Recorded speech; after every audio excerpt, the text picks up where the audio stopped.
Hey guys, and welcome back to the channel How to Guide. In this tutorial, we're gonna look at how to delete your Messenger conversations. Now let's begin. As you can see, I've already gone to facebook.com and logged into my account. In case you have not logged in, do log in right now. Right here is the homepage, and from here I want to go to the web version of the Messenger app. The Messenger is right here on the left hand side, simply click on it. Do note that you can also delete your conversations in your mobile device as well. Right here is my conversation with many of my friends, and here is a page as well. I'm simply gonna click on the page, and once I've clicked on it, then I will keep on hovering on it.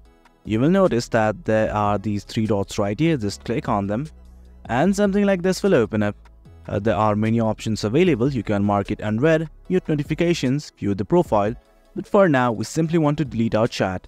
Right here you can see something like delete chat. Simply click on it. Now it's gonna ask for your confirmation. If you really want to delete it, click on delete chat, else click on cancel. Well guys, that's about it. That's how we delete your conversations on Messenger. Hope you guys found this video informative, and for more content like this, do remember to hit like, share and subscribe. Thank you.